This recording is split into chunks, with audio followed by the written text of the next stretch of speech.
Okay.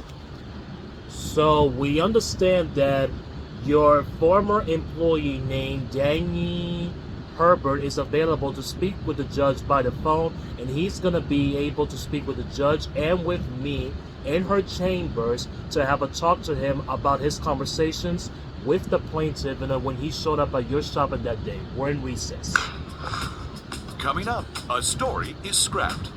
As soon as they left, Eric told me to take at least 25 of the tires and hide them in my office because he didn't want to give them to them. Plaintiff Antoine Carpenter says he was scammed. He's suing for the return of his money. Defendant Eric Aaron says their contract clearly states no refunds. He's countersuing for storage fees and labor. We rejoin Judge Faith at her chambers to hear witness testimony by the phone. Hi, is this Daniel Herbert?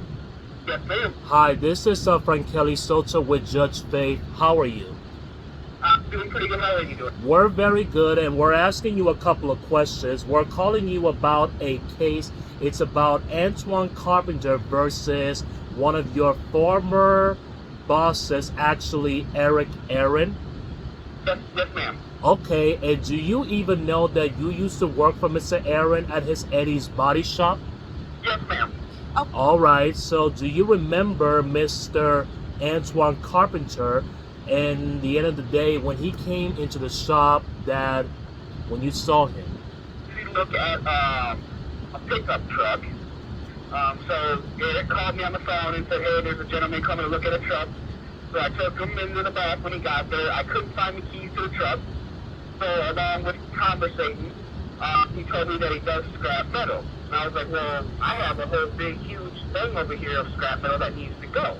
Okay, and okay, what happened the next day, and what were you aware that they entered to an agreement where did the plaintiff would purchase any tires, rims, and several cars from the former bosses? Ma'am, they came in, they got the first load of all the scrap metal. As soon as they left, Eric told me to take at least 25 of the tires and hide them in my office because he didn't want to give them to them.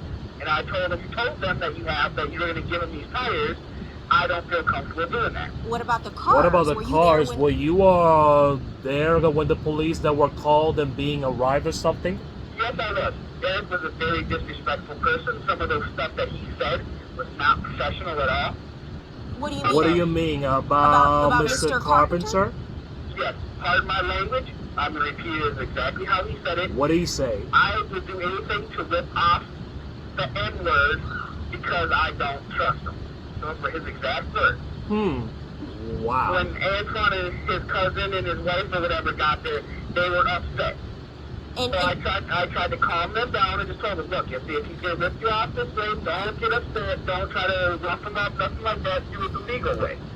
do you know? Do you absolutely know and if Eric, the defendant, have been told Mr. Carpenter and showed him cars that he will be purchasing if when Mr. Carpenter showed up, when he backed up, showed different cars because he was supposed that we're going to buy them in the back of the shop, like outside?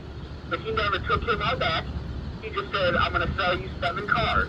Well, on one side of the wall, we had 6 or 7 cars that were in good shape. So if somebody would have said that to me, I would have been under the assumption, okay, these are the cars. Well, then all of a sudden the next day, it was the cars that have no engines in them, no tires. I mean, there was no point to buy those cars. Do you know if your Do if you your even boss, know if your bosses, former bosses like Eric Aaron, has any previous complaints against the defendant for any fraud or anything like that? Yes, ma'am. The last time the cops were there, he said, young man, my advice to you, off the record, I would find a different job because we have been out here for at least 100 times for the same thing with Eric.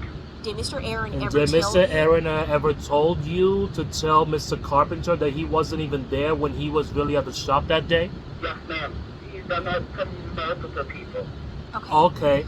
Thank you, Mr. Herbert. Thank you so much. Thank for you your so time much and for your testimony. We appreciate it. appreciate it. You're very welcome. You have a very blessed day. You too. Bye-bye.